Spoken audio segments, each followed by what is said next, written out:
Entre las sombras de los rascacielos nacientes y el bullicio de las calles del Lower East Side, la vieja Nueva York se cocinaba a fuego lento. No solo con acero y humo, sino con los aromas de los sueños traídos desde Europa del Este. Cada plato contaba la historia de quienes llegaron con las manos vacías y el corazón lleno de esperanza. Hoy verás cómo la comida se convirtió en lenguaje, refugio y memoria. Cómo cada receta guarda una promesa, la de nunca rendirse incluso lejos de casa. Bienvenido a Viento del Oeste. Respira hondo, acomódate y prepárate para un nuevo viaje al pasado, donde cada plato es una historia y cada sabor un legado que merece ser recordado. Bagels con salmón ahumado y queso crema. Antes de que Nueva York tuviera rascacielos, ya tenía bagels. Redondos, densos y formados a mano por panaderos judíos que se levantaban antes del amanecer. Hervían la masa en calderas, la horneaban en hornos de carbón y vendían las docenas desde carritos en las calles de Hester y Rivington. Para los inmigrantes, un bagel no era solo un desayuno, era pertenencia. Cuando las primeras oleadas de judíos del este de Europa llegaron, el salmón ahumado, el lox, era un lujo escaso, cortado en finas láminas y dispuesto con cuidado sobre un bagel untado con queso crema. Sabía a hogar, pero también a algo nuevo. La sal del viejo mundo encontrándose con la abundancia del nuevo. Hacia la década de 1920, esta sencilla combinación se había convertido en un ritual de fin de semana en los hogares judíos de toda la ciudad. Lo que comenzó como comida de supervivencia terminó siendo un símbolo de éxito. Podías dejar atrás el shtetl, pero un solo bocado de bagel con lox lo traía todo de regreso. El humo del río, las mañanas del Sabbat, la familia apiñada alrededor de una mesa lejos de casa. Bialys. Si el bagel era la corona del inmigrante, el bialy era su primo humilde. Más blando, más plano y cubierto con cebollas en lugar de brillo. Su nombre viene de la ciudad polaca de Białystok, de donde salían panaderos que no podían permitirse lujos como los huevos o el glaseado. Ellos horneaban el sabor directamente en la masa. Cebollas caramelizadas, semillas de amapola, una pizca de sal y el aroma del esfuerzo. En las panaderías abarrotadas del Lower East Side, los bialys eran el desayuno de los obreros que se dirigían a las fábricas textiles. Recién salidos del horno, se comían solos o con una fina capa de mantequilla, muchas veces mientras caminaban hacia turnos de 12 horas. A diferencia de los bagels, nunca se hervían. Solo se horneaban, se doraban y desaparecían antes de que la bandeja se enfriara. Pero tras ese pan sencillo se escondía un recuerdo.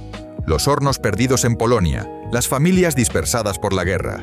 Cada mordisco con aroma a cebolla susurraba «lo logramos». En una ciudad de desconocidos, el bialy era un consuelo silencioso, cálido, fugaz e inconfundiblemente hogareño. Kasha y kugel, pudding de trigo sarraceno y fideos. Antes de que la pasta o el arroz llenaran los platos estadounidenses, los inmigrantes judíos confiaban en la kasha. Humildes granos de trigo sarraceno tostados hasta dorarse, mezclados con cebolla, huevo y grasa de pollo. Era un sabor terroso, con notas de nuez y profundamente honesto.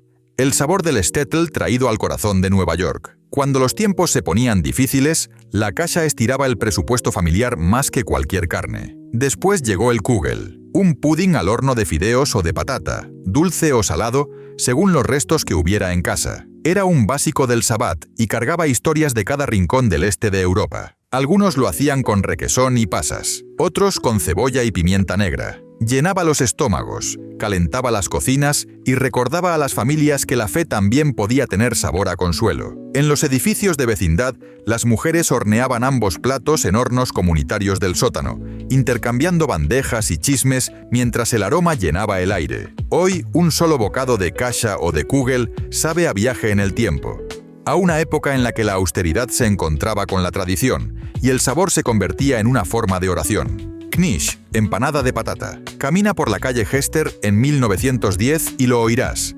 El grito del vendedor ambulante de knishes empujando su carrito entre nubes de vapor. Knishes calientes, 2 centavos. Estas doradas empanadas del tamaño de una mano eran más que un simple tentempié. Eran supervivencia portátil. Puré de patatas, cebolla o kasha envueltos en una fina masa, horneados o fritos hasta quedar crujientes. Baratos de hacer, saciantes y fáciles de llevar. La comida perfecta para el sastre exhausto o el vendedor de la calle. En el viejo continente, los knishes eran comida festiva. En Nueva York se convirtieron en combustible diario. Las mujeres inmigrantes los elaboraban y vendían por docenas, cada uno moldeado a mano y horneado en hornos de carbón que impregnaban la calle con un aroma a mantequilla. Algunos se rellenaban con col o restos de carne, otros con puré de patatas tan suave que se derretía en la boca. Hacia la década de 1920, los puestos de niches ya salpicaban Coney Island y el Bronx. Prueba de que algo humilde podía llegar más alto de lo que nadie imaginó. No era solo una empanada, era una pequeña promesa caliente de que, incluso en el Nuevo Mundo, nunca volverías a pasar hambre. Pepinillos kosher en salmuera. Camina por Orchard Street en el verano de 1912 y lo sentirás. Ese aroma picante y estimulante que se escapaba de los barriles alineados en las aceras. No eran pepinillos comunes, eran pepinillos kosher, curados en ajo, sal y agua fría, nunca vinagre, por encurtidores judíos que trabajaban desde el amanecer hasta el anochecer. Para las familias sin refrigeradores y con poco dinero, encurtir era una forma de extender la cosecha durante el invierno. Cada barril era un pequeño experimento de paciencia y orgullo. Los niños ganaban unos centavos llevando pepinillos a los vecinos, y los clientes discutían sobre cuál barril tenía el crujido perfecto. El pepinillo se convirtió en algo más que una guarnición. Era el crujido de la resiliencia de Nueva York, el sabor de algo agrio transformado en alegría. Se servía junto al pastrami, al corned beef, junto a cada comida que contaba la misma historia. Tomamos lo humilde y lo hicimos perdurar. Y así, un simple pepinillo en salmuera se convirtió en una de las primeras leyendas callejeras de la ciudad. Gefilte Fish, tortas de pescado picado. Ningún plato confundió tanto a los estadounidenses, ni significó tanto para las familias judías como el Gefilte Fish. En los shtetls del este de Europa, el pescado era caro, así que las familias aprendieron a aprovecharlo. Picaban restos de lucio, carpa o pescado blanco, los mezclaban con cebolla, huevo y harina de matzá y moldeaban suaves tortas que luego cocían lentamente en caldo. Cuando los inmigrantes trajeron la receta a Nueva York, se convirtió en un imprescindible del Sabbat. Podías ver a las madres en los mercados de pescado, regateando por cabezas y espinas, convirtiendo los desechos en tradición. El aroma llenaba los pasillos de los edificios de vecindad cada viernes por la tarde. Un olor dulce, salado y sin duda judío. Para los ajenos podía parecer extraño, pero para quienes sabían, el gefilte fish no era solo comida, era identidad. Servido frío con un toque de rábano picante, evocaba el hogar, los ríos que habían dejado atrás, los abuelos que nunca volverían a ver. Era la prueba de que se podía perder todo, y aún así, conservar el sabor, la fe y la vida en un solo plato. Sopa de bolas de matzá. Cuando una olla de sopa de bolas de matzá hervía en una cocina de vecindad neoyorquina, significaba una sola cosa. Alguien se había tomado el trabajo de convertir casi nada en consuelo. Nacida de la necesidad y la fe, esta sopa transformaba la matzá, el panácimo de la Pascua, en algo cálido, blando y sanador. Las madres inmigrantes trituraban los restos de matzá, los mezclaban con huevo y grasa de pollo, formaban bolitas y las dejaban caer en un caldo de pollo burbujeante que llenaba el aire de esperanza.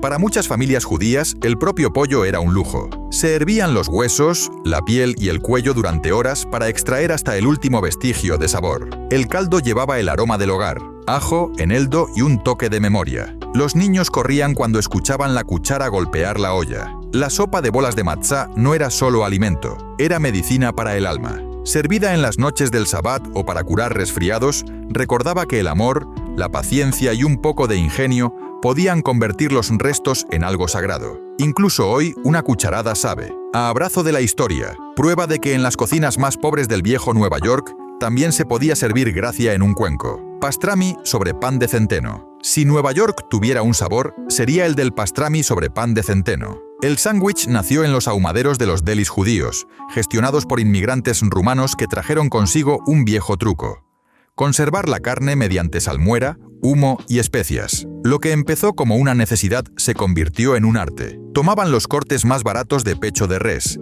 los frotaban con ajo, cilantro y pimienta, y los ahumaban lentamente sobre madera hasta que la carne quedaba tierna y de un rojo intenso. Apilado sobre rebanadas frescas de pan de centeno, con una capa de mostaza y servido caliente, era mucho más que un almuerzo. Era una liberación del sabor insípido de la rutina. En el Lower East Side, los delis se transformaron en templos cotidianos. Los obreros de las fábricas cercanas se alineaban hombro con hombro, compartiendo historias entre bocado y bocado. Cada sándwich contaba la historia de la superación, de cómo convertir la dificultad en sabor. Hacia los años 20, el pastrami sobre centeno ya no era solo una comida judía, era Nueva York misma en un plato. El mordisco del pan, el picor de la mostaza, la especia de la carne, todo demostraba que la dureza de la vida también podía ahumarse, cortarse en finas rebanadas y servirse con orgullo. Pecho de res en salmuera, corned beef brisket. Antes de convertirse en un clásico de los delis, el corned beef fue un milagro de los inmigrantes. Los carniceros judíos de la Nueva York de principios del siglo XX aprendieron a transformar uno de los cortes más duros y baratos, el pecho de res, en algo tierno y lleno de sabor. Lo curaban durante días en una salmuera con especias, lo hervían con cebolla, ajo y granos de pimienta, y luego lo cortaban fino para servirlo sobre pan de centeno o junto a patatas hervidas. Era una lección de paciencia. Para las familias que no podían permitirse carne de primera, el proceso de cornear era pura supervivencia. Conservar la carne sin desperdiciar ni un solo bocado. Cada viernes el olor se esparcía por los pasillos de los edificios. Una mezcla de especia, sal y consuelo que avisaba al vecindario de que el Sabbat estaba cerca. Al principio se comía solo, a veces compartido entre 3 o 4 personas, pero con el tiempo se convirtió en plato central, servido con orgullo en bodas, fiestas y en los mostradores de los delis que alimentarían a toda la ciudad. Este plato demostró algo poderoso. Con un poco de tiempo y fe, incluso la carne más dura, como la vida más dura, podía volverse tierna. Cholent, estofado del Sabbat. En las viejas viviendas de Nueva York, el cholent era el corazón del Sabbat. Un guiso que cocinaba mientras las familias rezaban y descansaban. Nació de las reglas de la fe, no cocinar durante el día sagrado. Así que los viernes por la tarde, las madres judías colocaban en pesadas ollas capas de frijoles, cebada, cebolla, patata y algunos trozos de carne preciosa. Luego las llevaban a las panaderías del barrio, donde los hornos se mantenían calientes toda la noche. El sábado al mediodía, el aire del Lower East Side estaba cargado de su aroma. Rico, ahumado, cocido a fuego lento. Las familias recogían sus ollas tras la sinagoga, aún calientes al tacto, y se reunían en torno a mesas abarrotadas para compartir una sola comida perfecta. El cholent no era sofisticado, era paciente. Enseñaba que las cosas buenas toman su tiempo, que la fe y el sabor podían convivir en una olla humilde. Para los inmigrantes agotados tras semanas duras de trabajo, aquel estofado caliente era descanso en sí mismo. Un recordatorio de que, incluso en la lucha, siempre hay algo que vale la pena esperar. Y en cada cucharada se podía saborear el Sabbat, la tierra natal y la tranquila paz de haber sobrevivido. Blintzes, crepes rellenos. En los edificios estrechos del Lower East Side, las madres judías giraban las sartenes con destreza, preparando finas crepes doradas llamadas blintzes. En su forma más simple eran solo harina, huevo y leche, pero en manos de las mujeres inmigrantes se transformaban en pequeñas joyas rellenas de requesón, manzana o patata.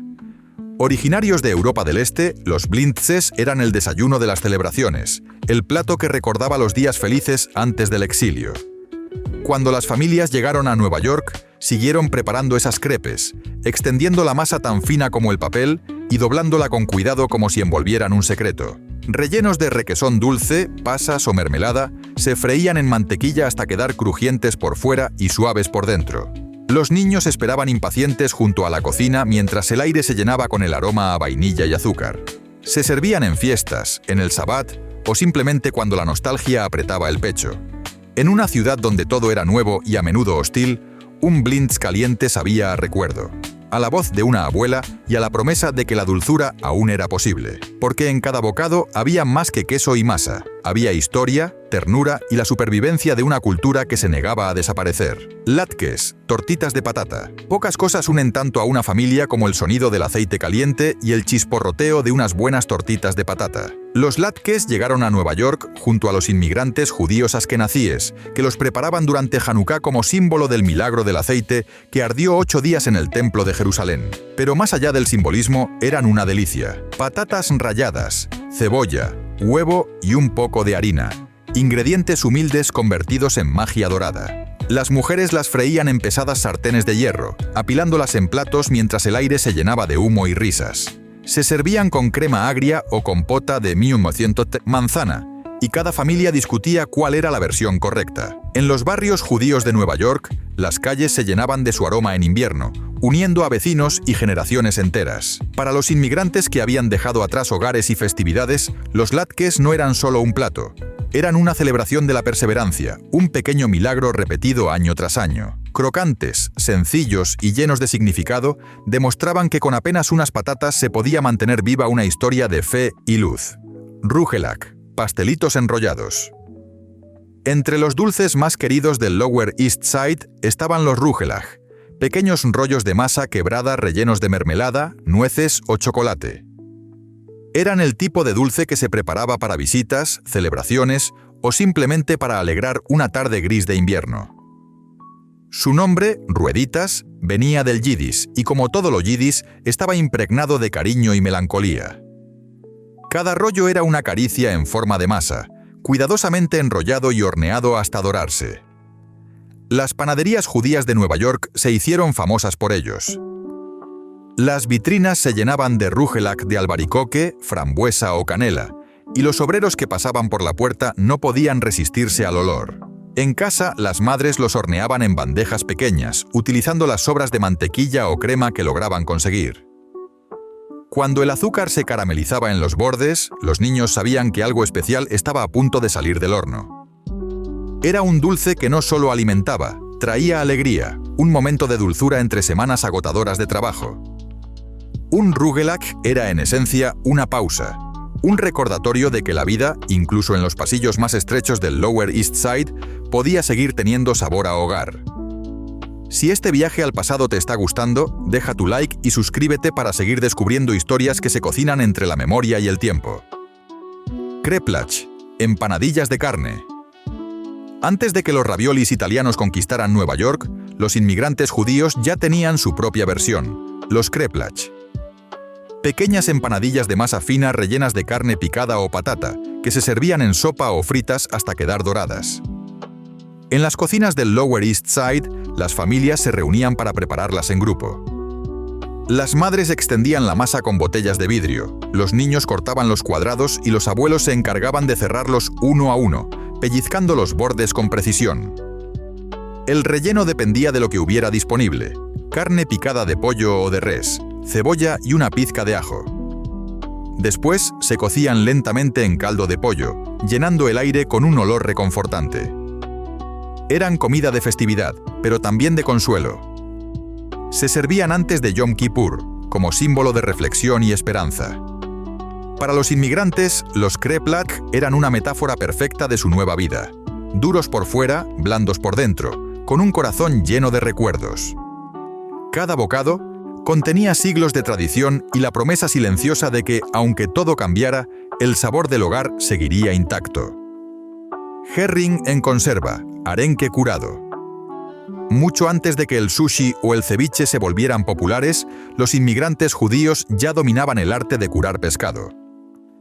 El arenque en conserva era una comida esencial en los hogares del Lower East Side, barato, duradero y lleno de sabor. Llegó desde los países bálticos, donde el frío exigía conservar los alimentos durante meses. En Nueva York, los vendedores lo ofrecían en barriles. Arenques enteros, fileteados o en rodajas, sumergidos en salmuera con cebolla y especias. Su aroma era intenso, inconfundible, y aunque muchos lo consideraban un gusto adquirido, para las familias judías era un lujo. Se servía en los desayunos de Sabbat, acompañado de pan negro, cebolla y un poco de aguardiente para abrir el apetito. El arenque representaba la sabiduría del ahorro y la perseverancia. Saber conservar, saber esperar. Cada filete contaba la historia de una travesía larga desde Europa hasta América, del mar al mercado y del hambre a la abundancia. En los pequeños apartamentos del Lower East Side, un simple trozo de arenque podía evocar toda una historia de supervivencia y mar. Y aunque su olor podía llenar el edificio entero, también llenaba de orgullo. Era el olor de la herencia, del ingenio y del hogar. Kishka, embutido relleno. En los viejos mercados del Lower East Side, entre el bullicio y el humo de los carritos, había un aroma que anunciaba una comida de los tiempos duros: la kishka. Un embutido relleno de harina, cebolla, grasa y especias, envuelto tradicionalmente en intestino vacuno y horneado lentamente hasta quedar dorado por fuera y suave por dentro. Nació de la pobreza del este de Europa, donde cada parte del animal se aprovechaba.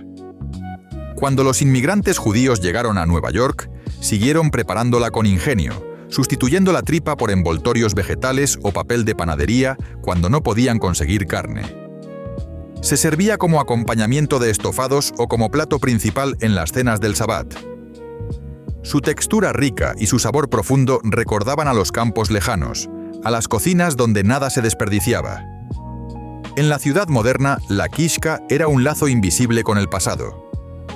Un recordatorio de que, aunque el mundo cambiara, el arte de aprovechar lo poco para hacer mucho seguía siendo un acto de sabiduría. Cada porción, servida con un poco de salsa del guiso, sabía a supervivencia, a ingenio y a la calidez de una tradición que se negaba a desaparecer. Knedlach, albóndigas de pan. Antes de que existieran los ñoquis o las albóndigas modernas en los menús neoyorquinos, las mesas judías ya tenían sus propias joyas. Los knedlach, suaves albóndigas hechas con pan rallado, huevo y a veces una pizca de grasa de pollo. Eran humildes, pero poderosas. Servidas flotando en caldo o acompañando guisos de carne, daban sustancia a las comidas más simples. Las madres inmigrantes las preparaban con los restos del pan duro, mezclándolo con huevo y condimentos hasta formar pequeñas bolas. Al hervirlas crecían y se volvían esponjosas, absorbiendo el sabor del caldo. En los hogares del Lower East Side, los knedlach eran el secreto para alimentar a muchos con poco. Eran tan comunes como el pan mismo, pero tenían el poder de convertir un simple caldo en un banquete. A menudo se servían los viernes, antes del Sabbat, y los niños esperaban el momento de sacar la primera cucharada del caldo, buscando las albóndigas como si fueran tesoros. Eran, en esencia, comida del alma, sencillas, tiernas y llenas de amor, como las manos que las formaban. Chopped liver, paté de hígado picado. Si había un plato que dividía opiniones, era el chopped liver. Algunos lo amaban, otros lo temían, pero en cualquier mesa judía tradicional era ineludible.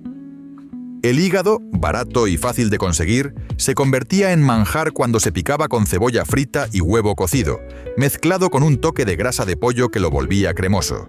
Se servía frío, untado sobre pan de centeno o galletas de matzá. Su sabor fuerte y su textura intensa hablaban de una época en la que cada ingrediente debía justificar su existencia. Los delis del Lower East Side lo popularizaron, y pronto pasó de ser una receta casera a una firma de la gastronomía judía neoyorquina. Los carteles decían con orgullo, no es solo hígado picado. Era el humor del inmigrante convertido en lema, tomar lo humilde y hacerlo extraordinario. Y así, el chopped liver se volvió parte del alma de la ciudad, una mezcla de sabor, ironía y nostalgia, servida en cada porción generosa. Kugel de patata. Aunque el kugel ya había aparecido en versiones dulces o con fideos, el kugel de patata era una historia aparte, rústico, salado y profundamente hogareño. Era la comida de los inviernos fríos, de las cocinas pequeñas y de las familias que se reunían para rallar patatas hasta que las manos se enrojecían. La mezcla, patata, cebolla, huevo y un toque de harina, se horneaba lentamente en bandejas grandes, formando una costra dorada por fuera y una textura tierna por dentro. Era un plato del Sabbat, un acompañamiento en bodas y un clásico en los banquetes comunitarios. En cada vecindad había una receta distinta. Algunos le añadían zanahoria, otros ajo o grasa de pollo para darle más sabor.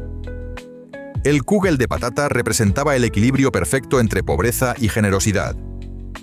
Era barato de preparar, pero su aroma llenaba el edificio entero. Y cuando se servía caliente, todos sabían que había llegado un momento de descanso y de unión.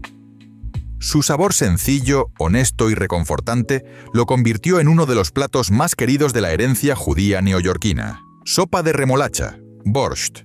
El color rojo intenso de la sopa de remolacha, el famoso borscht, era un símbolo de vida en 1912, medio de la dureza. Procedente de Ucrania y Polonia, este plato llegó con los inmigrantes judíos y pronto se convirtió en una presencia constante en las mesas del Lower East Side. Se preparaba con remolachas frescas, col, patata, cebolla y a veces un poco de carne si el presupuesto lo permitía. Su aroma terroso y su sabor ligeramente ácido refrescaban el alma después de días de trabajo. En verano se servía fría, con una cucharada de crema agria. En invierno, caliente y humeante, como un abrazo líquido. Cada cucharada contenía el sabor del campo, de la tierra fértil que muchos habían dejado atrás. Y aunque los neoyorquinos al principio la miraban con recelo, el borscht se ganó su lugar como uno de los grandes platos del alma judía. Era, en esencia, un símbolo de resistencia, Un recordatorio de que incluso de la tierra más manchada y dura puede brotar belleza, sabor y esperanza. Chaya, pan trenzado del Sabbat.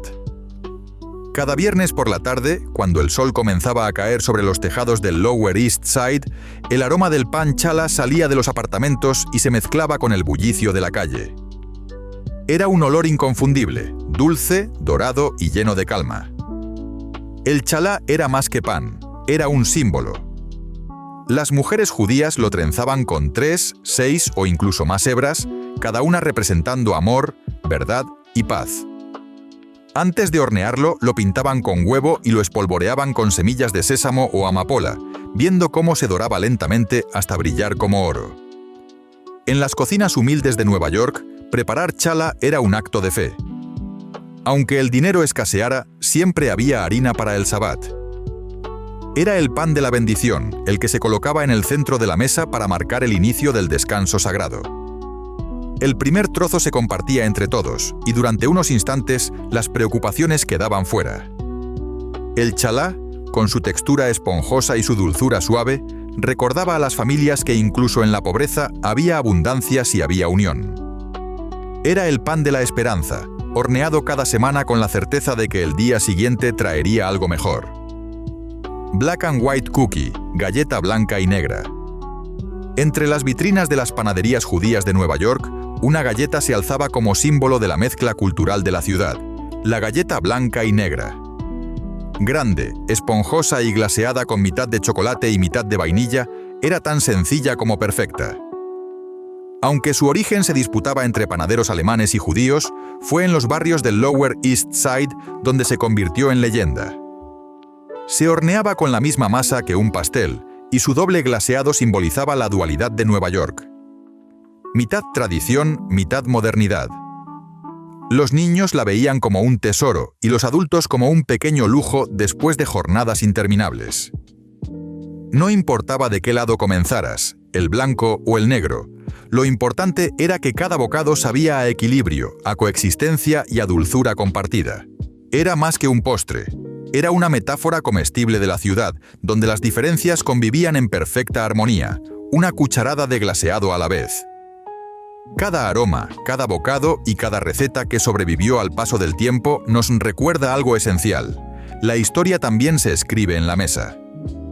Detrás de cada plato hay un pueblo, una familia y un sueño que se negó a desaparecer. Si disfrutaste este viaje por la vieja Nueva York y sus sabores, déjanos tu like, suscríbete para seguir descubriendo historias que el tiempo casi olvida y comparte este vídeo para que más personas puedan saborear el pasado contigo. Cuéntanos en los comentarios cuál de estos platos te gustaría probar o cuál te trae recuerdos familiares. Y recuerda que nuestro primer ebook del canal, Recetas Olvidadas, ya está disponible en el primer enlace de la descripción, con todas estas historias y muchas más para que las lleves a tu propia cocina. Hasta el próximo viaje al pasado, donde cada plato es una historia y cada sabor un legado.